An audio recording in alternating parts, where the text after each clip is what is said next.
But thank you for coming. Obviously, I'm Larissa from Homefree, and I'm fundraising for Leg Up Trust.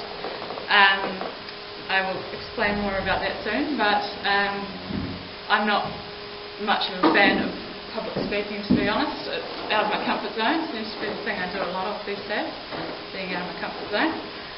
So I thought I'd start with a story to ease all of us into this, and then show you some more photos and things. So, bit of a dramatic one.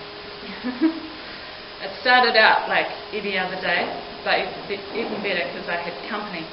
Young Hannah was riding with me on her pony Abby, and her mother Gabriel was scouting ahead, and she hooked me up with local farmers, including a man called Don, who happened to be about to ride through his farm, so I was able to jump on board with that. So we had a nice ride and a chat with him, and parted ways, and Hannah and I carried on through another farm that Gabriel had figured out for us, which was awesome. And then it was off home for Gabriel, Hannah and Abby the pony, and I was on my own again. I found my way through to the next road and then along to the beach. I had 2 rivers to cross at the start of the beach, so I had timed our departure for us to arrive there at low tide. The river crossings were no trouble, and much less trouble than I thought they'd be. And soon I was cruising down yet another remote Taranaki beach next to the cliffs. It was a little bit like this one, though this isn't in Taranaki, but what you couldn't see is a whole lot of cliffs right here. Quite scary and imposing, and you know there's not many ways out. But it was a nice enough day. There was a strong southerly whipping our bums, so we were feeling the chill a little bit, rugged up. I had about 5 k's to ride until the first gap in the cliffs where the locals said I could get off the beach onto a quad track onto the end of the road. And this was a spot where a lot of them go to the beach to go fishing, and it was known as a reliable access point. So all I had to do was get there before the tide came in. Having a great day. And then, about 2/3 of the way along, there came something new. There was a rock fall that had come down off those cliffs, and had gone the whole way into the sea, into the waves, and it was massive. And it was quite a large pile of rocks, and it was interspersed with what looked like dirt, so I thought, well, maybe we can pick a way through. Later I realised it was clay, not so good. We were already against the tide, and I wasn't sure if we'd make it if we turned back around, because we were already 2/3 past those rivers that we'd had to cross at low tide. So, and these beaches have very few places where you can actually get away from the waves when they come in and start hitting the bottom of the cliffs, so it's quite a major decision to make. I felt like I didn't really have an option or a decision to make, and I had to carry on. So I took a leap of faith, and I led Sprite, the horse, up through the smallest rocks I could find, the best route I could see. She wasn't too keen, and after some coaxing she did follow along, scrambling over the boulders with Popeye in behind her. I should have listened to her. So you had the 2 horses? I had 2 horses, yeah, initially. I'll explain that more soon. As we got to the top, it turned to soft, wet clay, and the horses started sinking into it on top of this massive pile of rocks.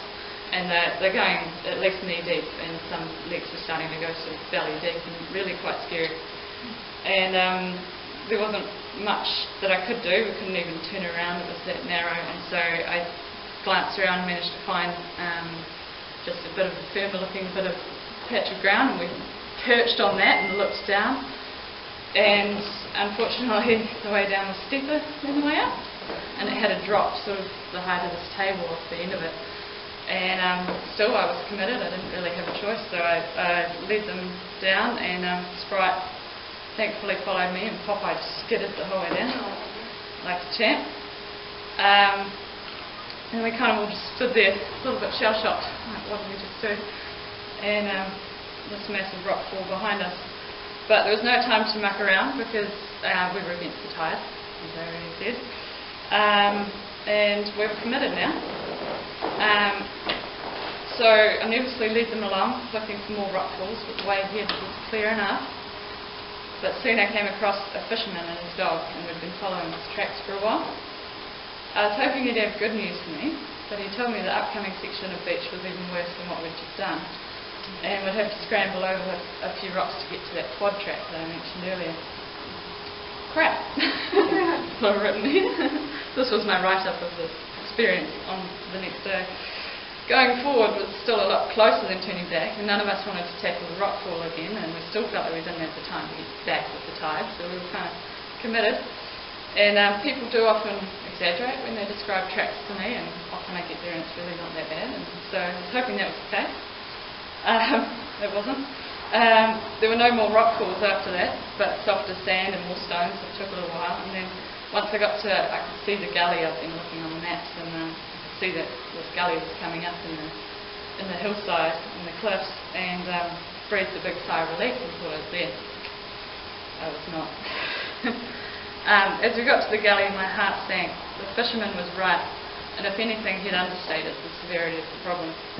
It was not a quad track anymore, rather a steep, scree and clay slope with massive boulders at the bottom and a great big drain coming out, pouring smelly water over them. I gingerly led Sprite up to them, but she wasn't having a bar of it after her recent experiences on the rock fall. Now, I tried a couple of different ways up the rocks, but she refused them, and so I left both of them down on the beach for a minute, praying they wouldn't turn for home, and scouted a marginal little bit up some clay instead around next to the rocks and further up. So I tried to lead Sprite up that, but being clay, she still wasn't keen. So I resorted to hooking her lead rope over her saddle so she was free to do as she pleased, and I just hoped she'd stay with us. And I grabbed Popeye, who's a little bit more brave and confident at following someone and going for it, and I basically turned and ran up this clay strip. If we stayed still, we would have just sunk into it, so we both just hoofed it, as it were, and got a wee way up to a spot where it was a bit firm. We could stop and look back, and Sprite hadn't followed us. And Popeye was really keen. He did well. He stayed with me. He wasn't too keen, but he did as I asked because he was such a good boy. And he's a bit more confident on his feet, being a kaimana. So Sprite had buggered off back the way we'd come, and I thought she'd gone out of sight, and Popeye's going, hold on, where are you? Hey, what's going on? And I'm thinking, oh my gosh, we're all about to cark it here, pretty much. Thankfully, she ran back the way we came, but she came back into sight. And I could relax a tiny bit, but we were still in a bit of a pickle, and she was looking up at us, and she thought about coming up, so I could see she was thinking about it. So I led her up a bit further, which meant going sort of down over that drain and up another steep bit and up to another patch. I got Popeye up there and turned to see her halfway up at the start of the drain drop and hesitating and thinking about turning around. And then she started spinning, going back down. I called out to her, encouraging her to come up, but she was too scared. She wouldn't follow me, even though she trusted me. Usually. So here I am, literally stuck between a rock and a hard place, with one horse perched on a rock with me and wanting to leave, and another one on the beach, running up and down in panic. She could decide to go back the way we'd come at any moment, and I'd have no hope of stopping her from where I was. And I'm standing there thinking, what the heck am I doing here? And that's where I'm going to leave you with that story for now. To tease you. So what am I doing? I'm riding a horse, now down to one horse, which I'll explain, around the whole coast of New Zealand. My friend Kendall and I came up with the idea, and we started from Hawke's Bay and worked our way with a few detours, which will be explained, all the way down to Wellington, and then we went across on the ferry on a horse truck, which is the number one question I get asked, is how do you get across Cook Strait? A lot of people think we swim. The Americans tend to get really confused when I say we floated them across. Yeah, it doesn't quite translate. They don't want to try. And then down the whole west coast, as much of it was possible. This is where Fjordland is, so not so good for the horse. So we came inland there and hugged the national parks as much as we could, and back out to the coast and all the way back up. all the way to the slope point at the bottom, all the way back up, a few detours there as well, and came back across to Wellington. So we started that in 2014, and we finished back in Wellington in 2016. We didn't do 2 years of riding. We stopped for the winter in between. So we did 2 full summers. So about 10, 11 months of riding. And we covered, for that whole section, it was 4,104 kilometres. I should remember that because now I've got it tattooed on my arm.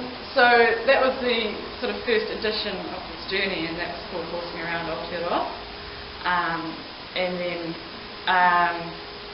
that's where we stopped for the time being, and for reasons I'll explain soon. I started again in February this year. February from Wellington.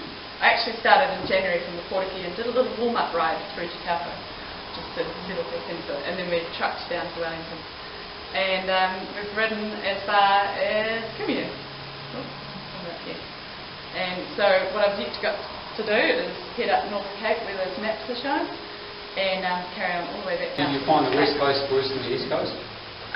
The West Coast down south, we got on, I think, 3 beaches in total. But it actually was pretty similar on the East Coast, to be fair. But I know what you mean about the cliffs too, because once you got, and it's only one way out. There's a lot of places where you can get on and you can go along the beach, but you have to go back to where you got on, so there's no point for me trying to carry on. So there's a lot of beaches that I haven't been able to do. I always prefer to be on the beach, or right next to it on farm tracks and things, but often that's not possible, and so I end up trying to get onto the farmland next to the beaches. That's the second best option.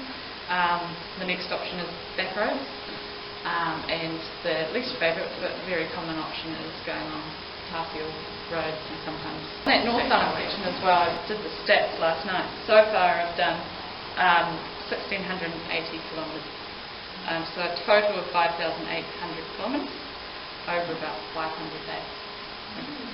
Quite a long way. On the same horse? Yeah, Sprite's done every single step of that, except for the first 2 weeks. Got it during the ride. So why am I doing it? For me, and especially for Kendall as well, when she was with me, our first response to that was always, why not? Why would you not want to do something like this? You know, why should you justify actually doing it? But for me personally, I really like to try and inspire people, of course the next generation, but also anyone, just to dream big and think big and believe in themselves and do crazy things with their lives. You know, and on your deathbed you're not going to remember sitting in an office desk 9 to 5 or any of that sort of thing. You remember the adventures and the trials and tribulations. So just to sort of live every day of your lives, and if you've got something you want to do, go for it, believe in yourself, and usually it's possible, as we've proven. And then of course the other thing I'm doing with it is fundraising for Leg Up Trust. So I've cleaned up her donation box now. It's over there on the table. Got a bit of a beating. She tends to walk into gates with it on. She crunches it against the gates. So people quite enjoy chucking a few coins in there. Little kids come in. Very cute. And fundraising for the Leg Up Trust. So Kendall and I came across them in our preparation to go. We actually weren't going to fundraise, we weren't going to publicise our trip, we were just going to do it because we wanted to do it.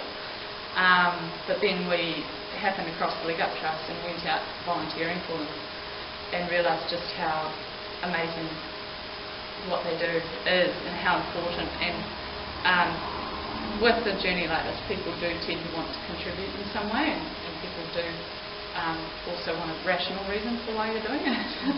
So it made sense for us to try and fundraise the Leg Up Trust while we were out there. So the Leg Up Trust, they work with troubled youth as their key demographic, not so much disabled, but there are disabled folk that go there as well. They don't really turn anyone away. They just work with anyone that needs it, essentially, and they've got a whole team of horses. Manu here is one of their oldest. He's a darling. He works with some of the quietest and most delicate orchids, and then there's all sorts of other horses there too. And so this is in Hawke's Bay, out back of Hastings.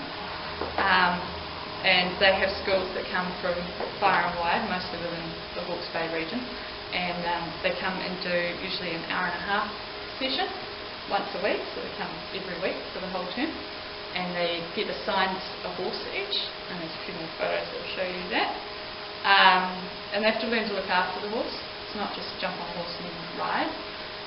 It's much more about actually developing that relationship with their horse. And for some of these kids, it's the first time they've ever had to develop good communication and respect for something, and trust, and actually break down some walls and love another being fully. And the horses are so good at unconditional love that just comes naturally. And they, as part of that relationship building, they work through obstacle courses where they have all sorts of tasks. They're desensitising their horses, they're not whipping them. And try and go through all these obstacles, and if they're being a good leader for their horse, not pulling on them and being mean at all, then usually the horse will happily follow them, but that's Tiny Tim, the biggest horse, the Clydesdale. Sometimes they say no, and the horse says no, and the kids and students have to work out how to work through that without just getting angry. It's just an incredible tool for teaching life skills. It all translates back to how they deal with other people, which is really important. There's a few other photos.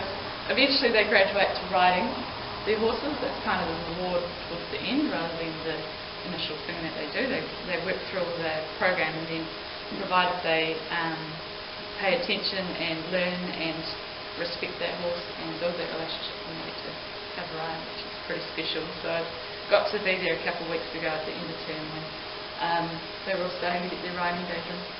It's our little darling from the first photo with Manu. Manu's no longer ridden, so he had to jump on a different horse. And their proud mum, Tanya. These are some of the other day students that come in typically with behavioural issues. So that's Nudge and Nibbles, getting a bit of TLC, and got taken for a nice walk. So there's quite a lot of rescue animals there as well, not just horses. And then this is Roz, who founded Leg Up Trust, and she's working with Stephen there again, working on some schoolwork as well. So they've built a little classroom, a very cute little classroom, where they can actually work through tutoring with the students and helping them get up to speed, so when they can go back to school they're not behind. It's not residential at all. No, they haven't got the capacity, the money, or the ability to make it residential, and the staff and everything. That would require a lot more funding. It'd be awesome if that was possible. There would be space there. They have a bit of a bunk room or whatever, but they'd have to have custodial staff and a lot more happening. And there's so much going on already that they struggle to keep up, to be honest.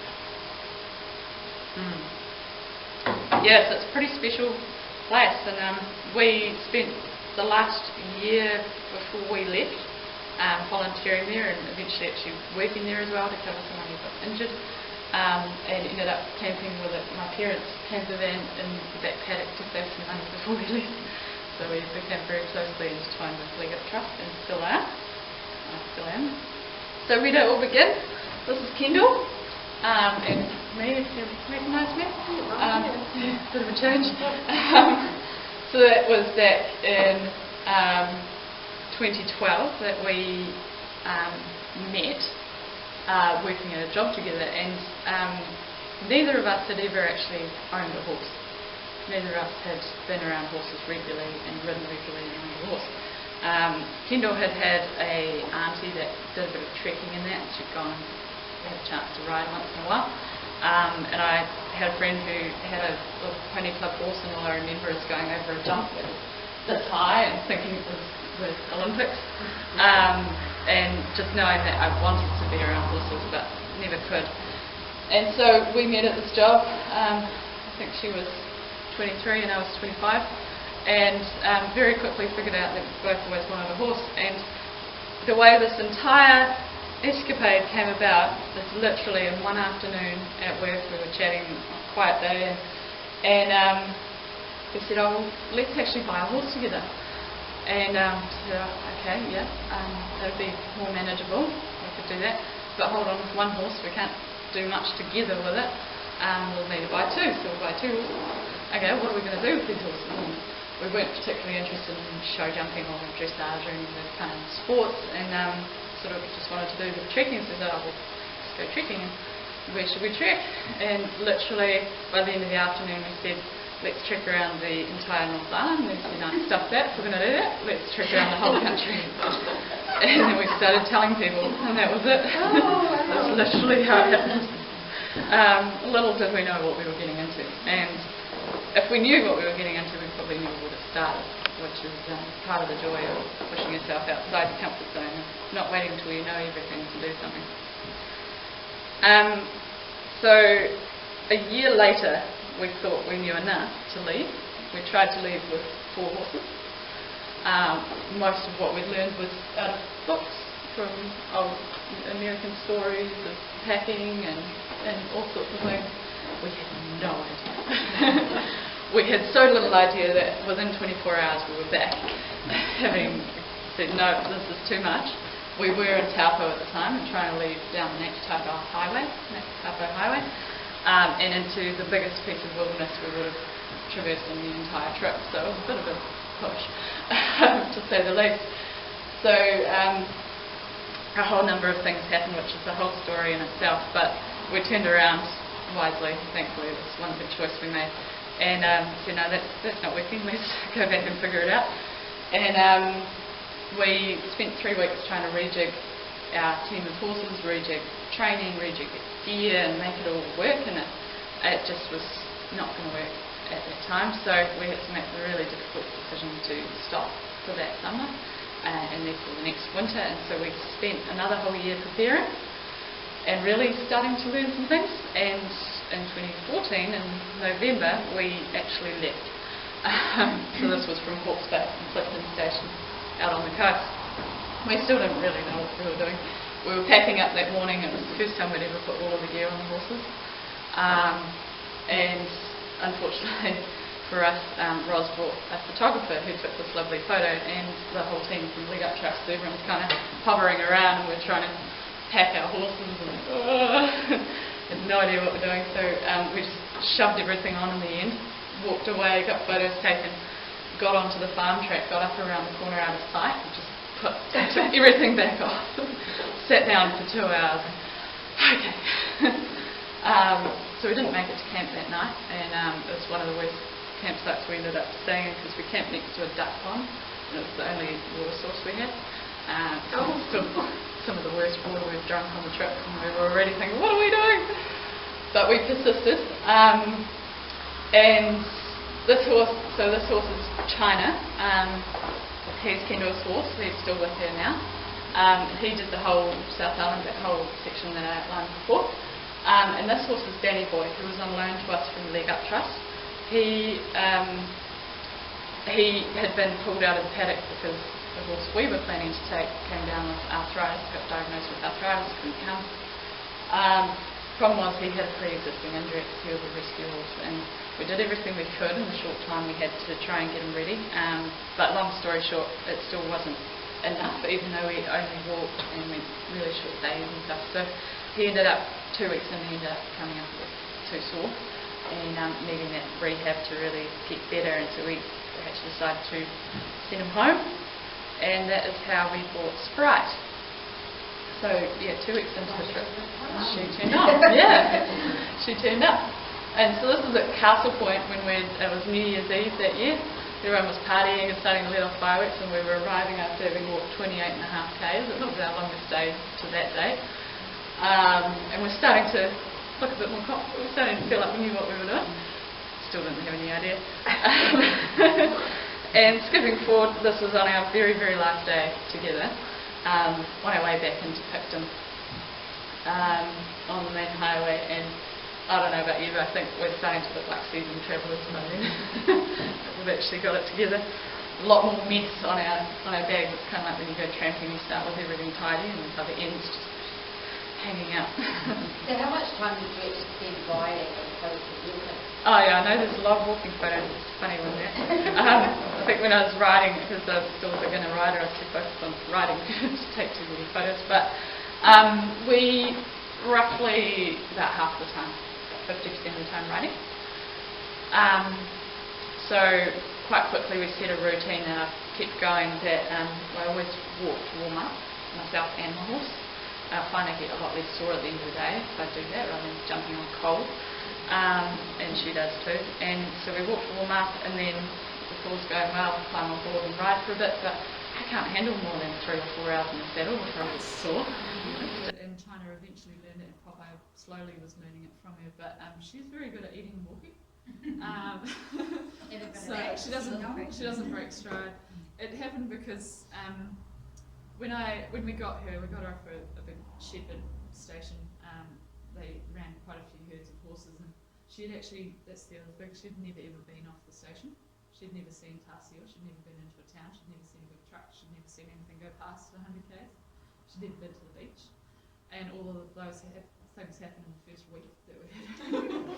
And she was a champ. The one thing she couldn't handle was a kid's playground, a super colourful one, and they were playing on it and spinning things, and she was about to run. Luckily she held it together to get across the train tracks. How old was she when you got her? She was 5, rising 5.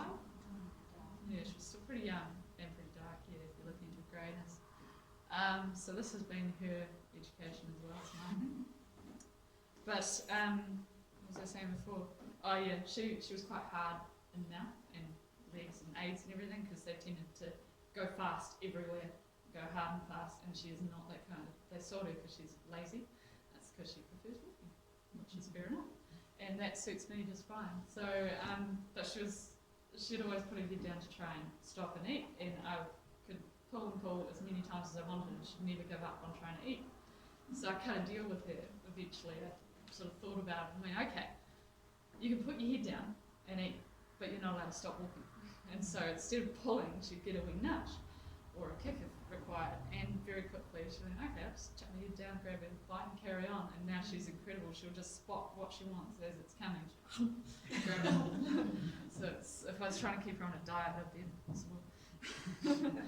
So no, they do very well just with what they find, and large variety. They'll stop randomly on some of the dirt roads and tracks, and they'll start eating clay because it's got the minerals in it that they need. They're acting more like a wild horse would, and actually seeking out the things they need.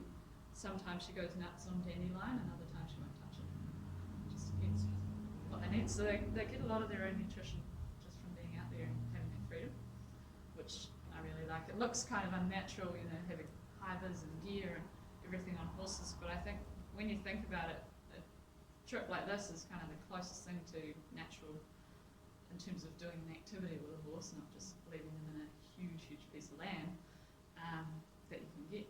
In the wild, they travel many kilometres a day and find their water where they do, and find their food where they do, and deal with whatever comes along. I was going to ask you about water. Do you try to find water? Do you know?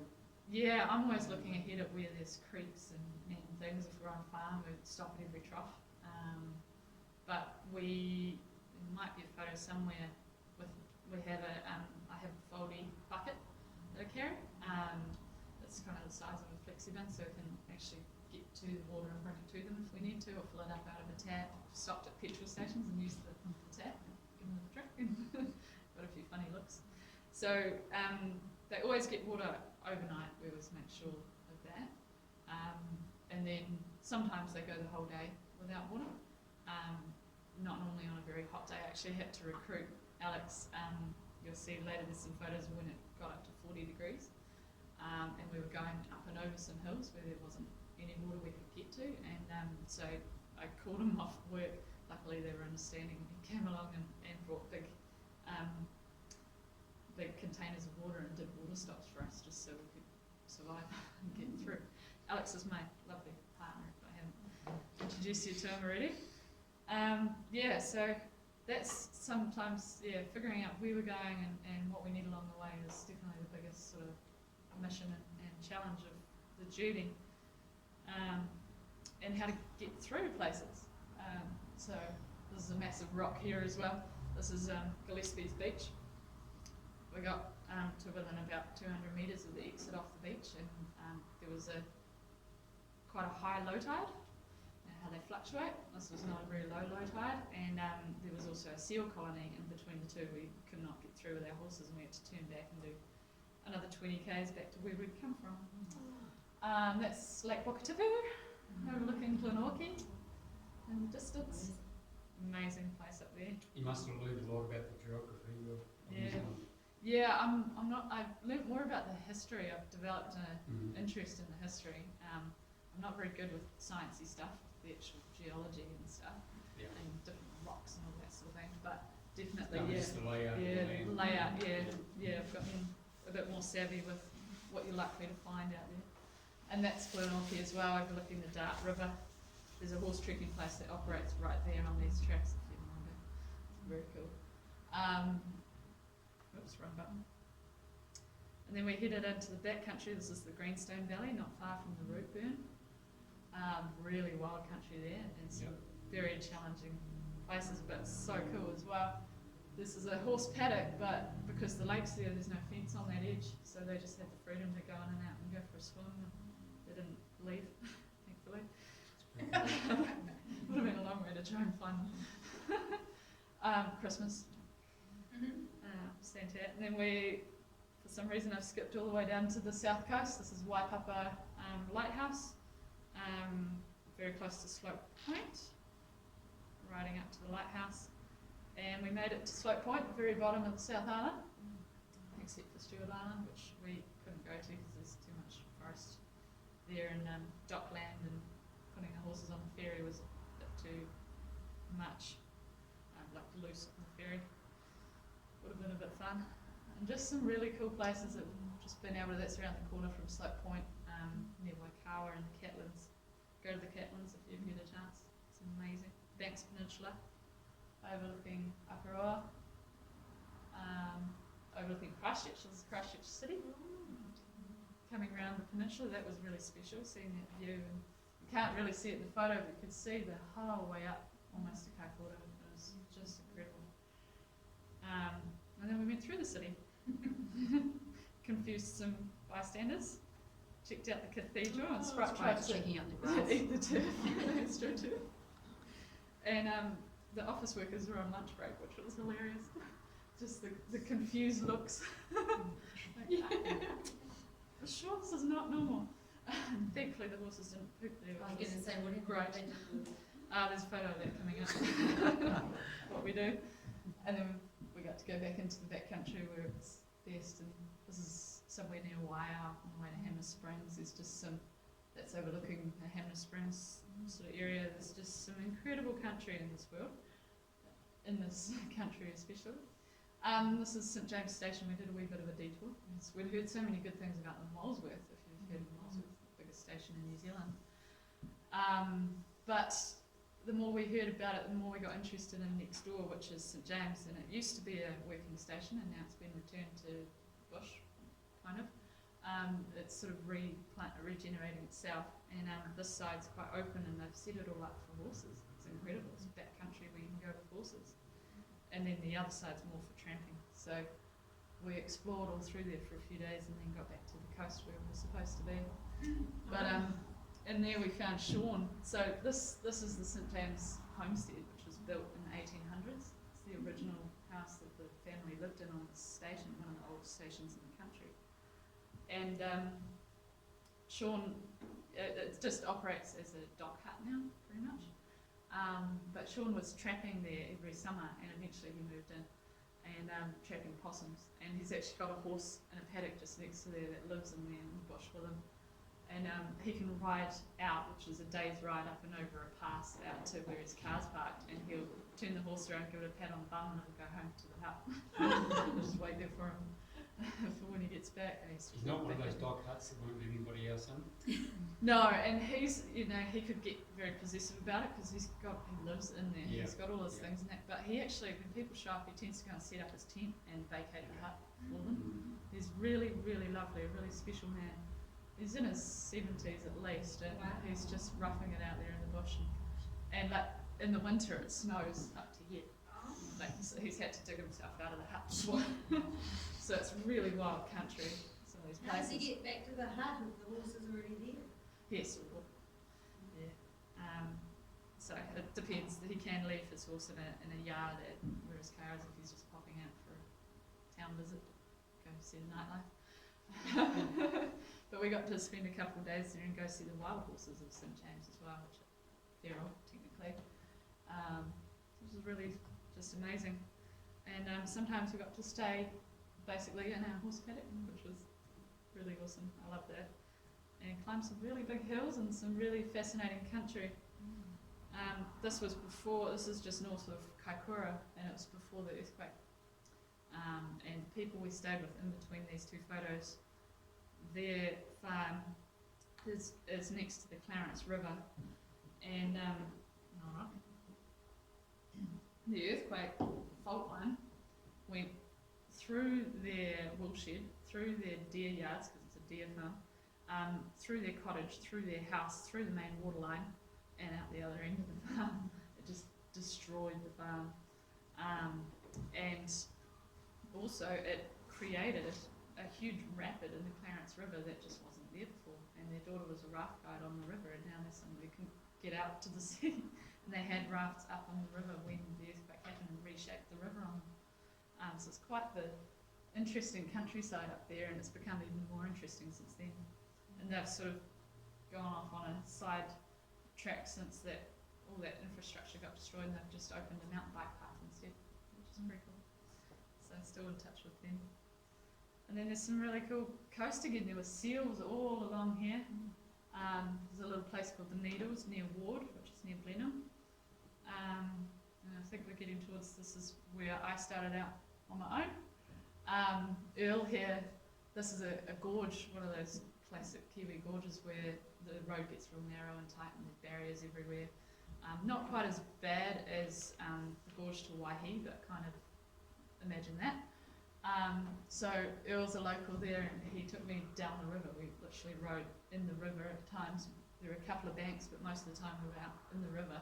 This was in our first week with Sprite and Popeye. And okay. And then he got halfway down, he's like, "You'll be fine from here, just carry on, I'll see you later." Oh, it was scary. But we made it. And Popeye kept trying to get down and swim and roll, which was not ideal. And then apparently that's the only photo I decided to put in on the way to Taupo, and then we trucked down to Wellington, and this is on the Wellington coast, so that's Kapiti Island up there. And really cool chunk of coast down there that most people don't go to either. Some really big country and a lot of windmills. They didn't even care about them. They were just buzzing away up there and they didn't care. Crossing a lot of rivers. Nice on a hot day. And this is a classic silver lining photo. I only got to take this photo because I had to cross a river at low tide, which was 6 p.m. And it was still spring, I guess. I don't know. It was getting dark early enough that I then had to go for a few hours in the dark, but I got to see that sunset, so I'm not upset. And Patia. Oh yeah. Taranaki. That's one of the first times we were alone together without Popeye. And then we got into New Plymouth City, where we found the Len Lai building and some tourists actually. Alex was with me helping make sure we got through the city okay. And the building goes around a corner. I didn't even think of the story when I was writing my notes, but right after taking that, I sort of walked around the corner and I came upon these tourists, and maybe Filipino, I think is the language, but the lady was standing there and she was like, obviously saying, take the photo, yes, take the photo. And then she goes, oh! And we turned up and she was, oh, take the photo. I love doing that, and like you pull up to it, you walk along next to the footpath and you pull up to an intersection and everyone's idling in their cars and they look over and it's great fun. So it's quite entertaining. We got to do a bit of mustering. And finish the day in the pub. Where's this? This is Uranui Pub, North Taranaki, which is a really cool area if you ever get to go there. And luckily the owner has a racehorse, or used to have a racehorse or something, so it's a bit of a standard gimmick in town to take a horse into the pub. But for us, it was pretty full on. But these guys gave generously to Lead Up Trust, so that made it worth it. And then we, just after that, going up the coast, this is where the White Cliffs are, Tongapurutu. And well, the Three Sisters are just up there. But we went through the stock tunnel, which is, I had to look it up last night, it's 160 years old. It's how they used to move stock up and down the coast before they had roads. And now it's technically closed. And very ramshackle and pretty scary in there, but we made it through. How long is it? You can see the light at the other end. It's about probably 100 metres, just long enough that you're like, oh, I want to get out of here now. You know, you're deep in it, and it's quite dark. We had torches and things, but very rocky underfoot and really uneven, and with water running down the middle too, so quite slippery. So that was a big day, but very cool country, and lots of getting out of the comfort zone. Maricopa, south of Kawhia, one of those cool little batch towns that still exists. That's actually, you know, barely has a shop, let alone any infrastructure to major stuff in Kawhia. It's pretty cool around there too. So yeah, the places just blow me away, whether it's on road or off road. This is overlooking the Raglan Harbour, and it's Mount Kariori, and Pirongia must be, I think that might be Mount Pirongia in the background or in that area. And yeah, the photo doesn't do it justice. You feel like you're on top of the world. And farmers leading us through their land, which will come up in the people category. Does anyone recognise that? Does anyone like Lord of the Rings? That is where the top hollow from Lord of the Rings. Chuck that in there. It's just riding along and happened to take a photo in that direction, and then I stayed with the farmers who own it, and they're like, oh yeah, that's Lord of the Rings right there. Things you find in the back country. The Waikato River, near the outlet. She's in such good nick, isn't she? Yeah, she's pretty brown though.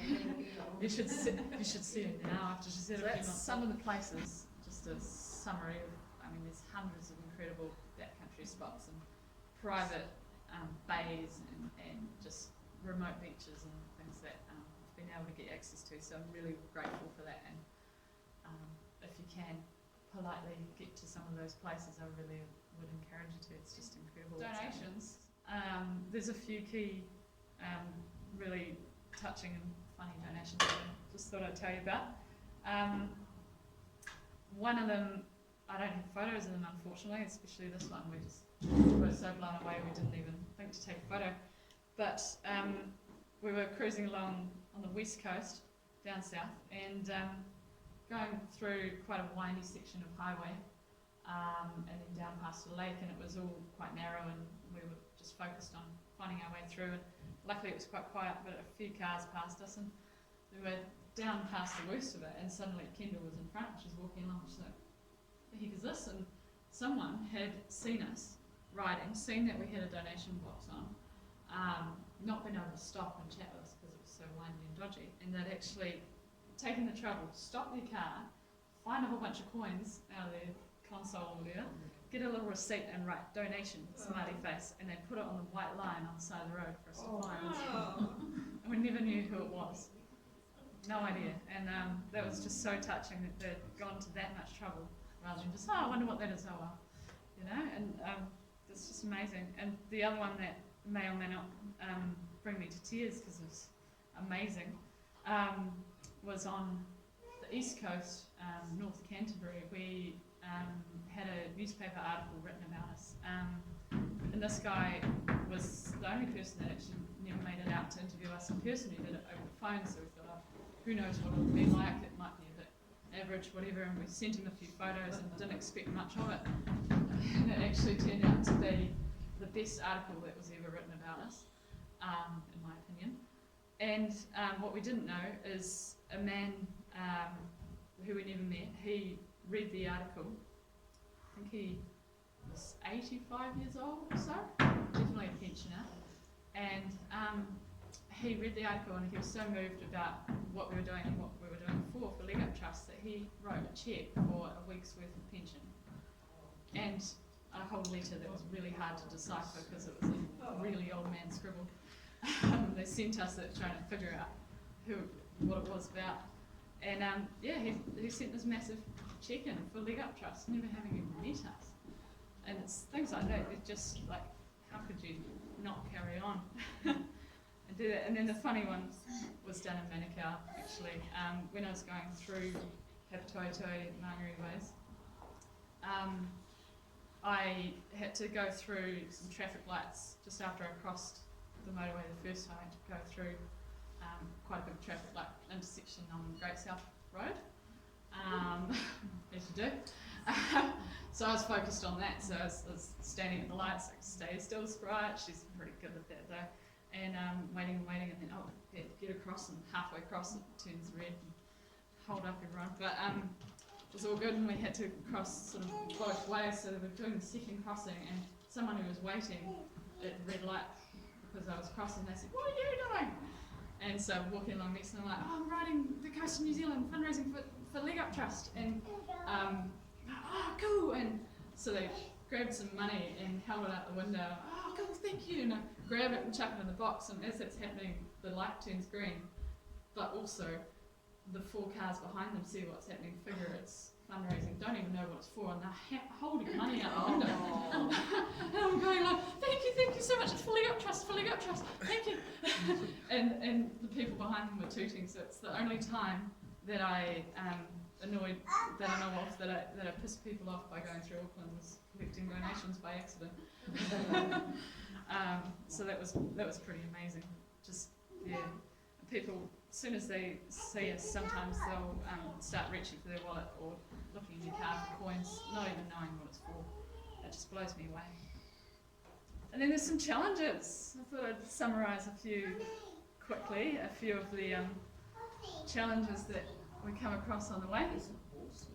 This is my favourite quote. I still don't know who it's by, but it's a very good point that to have an adventure you also have to have some adversity, and that's something to remember when things are going a bit tough and going a bit hard in life, that it's all part of the adventure in the end. So some of the challenges are flat tyres, how our feet were after walking 45 kilometres. This was referenced before, horses pooping in awkward places, riding in the dark. That's actually the night we finished at 11 PM at the very end of the South Island. Figuring out where to go.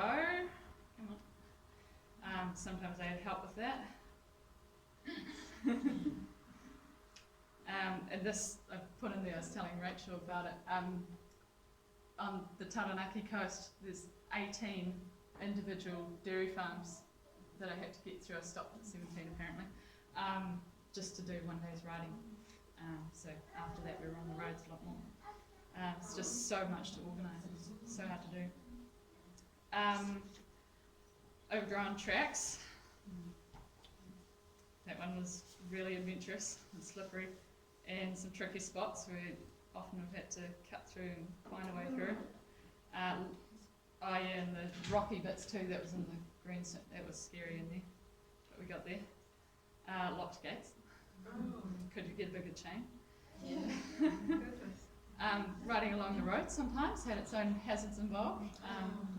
Can't count the amount of times our horses have broken a glass bottle with their foot by standing on it in the long grass. I hate anything being thrown out of cars, but if we could stop anything, at least if we could stop glass being thrown out of cars, that would be nice. Because sometimes it's already shattered on the ground and you're walking on it before you know it. That road was just too busy to be on it. And this is one of those big bridges I was talking about. Absolutely no verge. That's the white line right there. So there's just nothing. And on one of them, the road workers on the other side saw what we were doing and they stopped traffic for us. So we stopped about 60 cars and trucks. Whoops, we didn't mean to. Finding places to camp. Alex helped me out in this place where I was a bit stuck and bought a temporary fence. This is actually the very best sleep I ever had, in a shed near Glenorchy, in a storm. massive torrential thunderstorm. It was such a good sleep. Bullshit, it's my favourite one. And then the weather, so this is one of those foggy days I was talking about down near Waiuku. Cold, very, very cold mornings. And the rain. On the west coast it rains like nowhere else. And if you ask the farmers down there, there is no such thing as a waterproof jacket. None of them survives the rain down there. We're actually a bit hypothermic in that photo. We had to go and warm up after that. And this is the time our horses' paddock flooded. They were in there and the river came in and they were knee deep in water by the time we got to them. So that was a lucky escape. Storms so strong we had to hold the tent up. And then the heat, 40 degrees is the hottest day I've ridden in. Where was that? That was up near Portaki in the first week of riding, heading towards Murupara, and that was where Alex had to come and bring water stops. But then this one was in the south island when it was so hot that the tar melted under our horses' feet, and I resorted to using an umbrella to stay cool. That's the best thing I ever found on the roadside. And then just challenging places. So this is the place where this farm owner said you have to be through. They didn't want to let us through in the first place, but then they did and said you've got to be through before we start work for the day. So we actually climbed that hill in the dark and didn't know that there was a massive landslide right down to the sea, and we nearly, well, actually the girl that was riding with us, her horse stepped off the edge in the dark. She couldn't tell it was there. It was pitch black, and luckily it was a very foot-sure horse, and it spun itself around and saved itself and her. And we ended up having to scramble straight uphill, and I mean we nearly died. Seriously scrambling, trying to get to this other track that she'd heard about, and we eventually found it and came around the back and got there well past dawn and said stuff it, we'll carry on. So that was a bit of a challenge. And then this time we got stuck in a gorge while it was pissing down, and it was really, the river was rising and getting dirtier and dirtier under our feet, and there was nowhere else we could go, and we just had to get through it, and it took an hour to cover about 200 metres. So there's these magical things called floodgates, which are basically fences that come down into the gorge, across and up the other side to stop deer and things getting out via the river. And they're supposed to always have a gate that you can get through, and they didn't always, so we ended up having to cut through some of them just to get out of there. And then we're back on the beach near Hawara, where my story started, and this is the rockfall that we'd crossed. So you can't really tell, but up there is really soggy clay that had come down off the hill. And horses weren't too happy about it, neither was I. And then I wanted to, I find it a bit embarrassing because it's got my voice on it. But I filmed a video right where I stopped my story, and I wanted to show it to you. I just have to go to it separately because it's a video.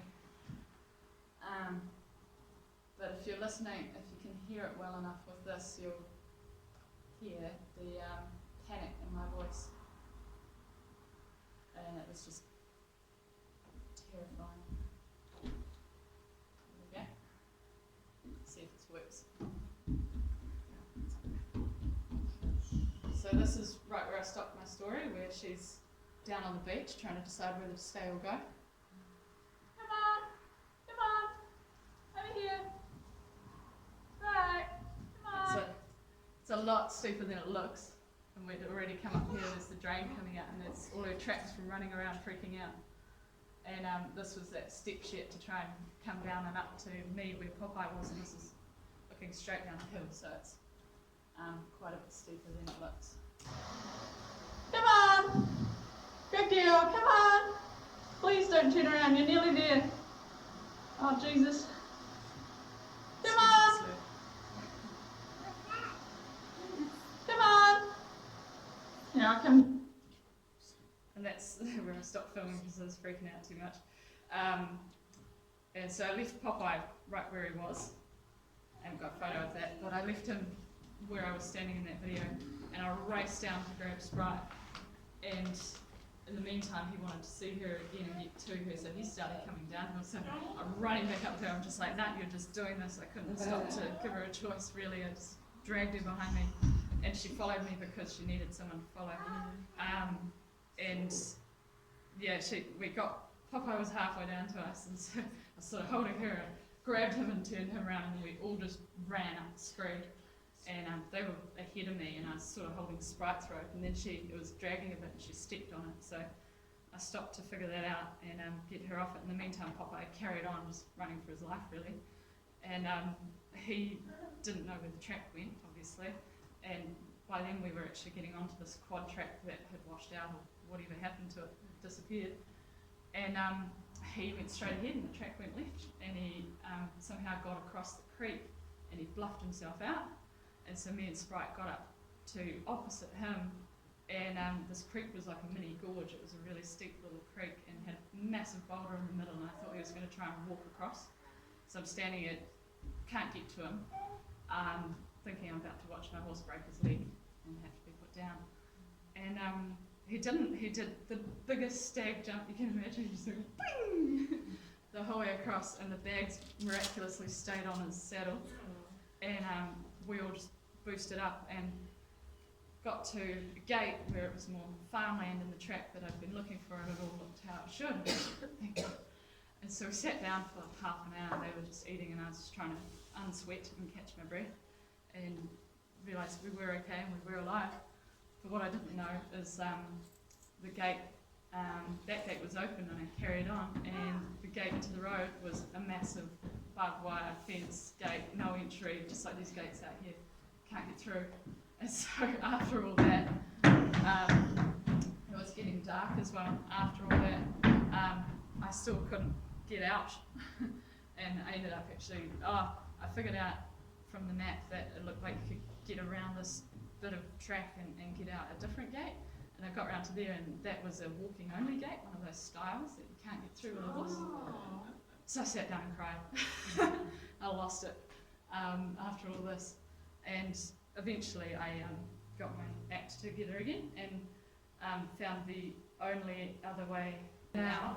I was lucky the next day. It absolutely pissed with rain, and so Lindsay, who I stayed with, she let us stay there for a day off and recuperate. We were broken, but also she told us that she was just absolutely shocked that we were on that beach and that locals had sent us there, because a few years earlier she'd been north of this spot walking her dog with her son, and one of these rock falls had come down and nearly crushed them. They'd literally run for their lives, and I just felt so lucky that that wasn't us at that point. It was just... How far into riding was this? You just started off again? This is about 2 to 3 months into carrying on alone. So I'd done quite a lot by then. Okay. This is my one big survival story from the North Island. Everything else hasn't been quite so bad. A few hearing moments, like going through that stock tunnel, but no, this was You were on your too own. far. You were And I was on my own with horses. 2 horses, Yeah. and it You was had part of the camera. decision Thank to goodness you're all in. take Popeye out of the team, because it was so hard to do with both. If I only had Sprite, I would have just let her up it, and it would have been scary, but much easier. But trying to But deal very with 2. scary if you were in that clay. I mean, they could Yeah. easily have got sucked in. Absolutely. And a horse that sucked Yeah. in. And panicking digs so itself hard to deeper. get out or not. Yeah. You just got to do what you got to do. don't you? Yeah. Yeah, and that's the edge of your comfort zone. That's where the adversity lies that creates that adventure. And it's not that fun while it's happening, and you definitely, obviously, want to avoid getting into actual life or death situations. His favourite things, because it's their trip too. So I hope you like this. So they love a good wash, no matter where it comes from, or a splash, or a sprinkler shower,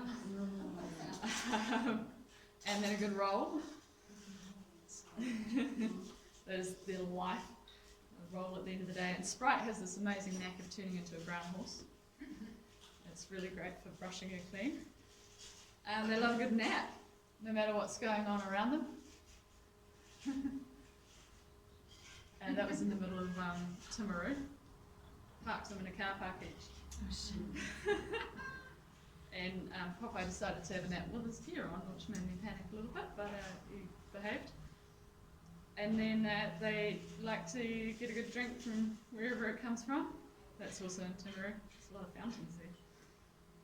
We managed to teach them how to drink out of a water fountain. So that's one way we got water, like Kim was asking. And then they like a good snack. Even better if it's a drive-through or a bit of seaweed on the coast.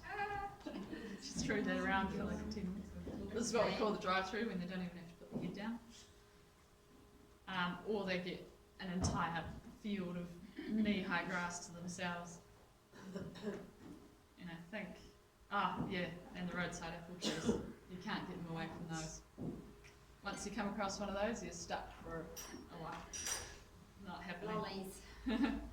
This is something I came across the day after that horrific time in Hawera on the beach, and it's just something I wanted to share. A lot of people say, "Oh, you're so brave," and I guess it appears to be brave what I'm doing, but really I'm just a goldfish wearing a shark fin. Like, you know, I'm really, I'm not scared of the dark, but I've got plenty of anxieties and worries and fears, and it is a huge thing to try and go out and do this alone. But if I can do it, anyone can, is I guess what I'm trying to say. And this quote came from a friend of Kendall's right before we started writing. It's stayed with us ever since and been a very strong inspiration to just give it a try and just do it anyway.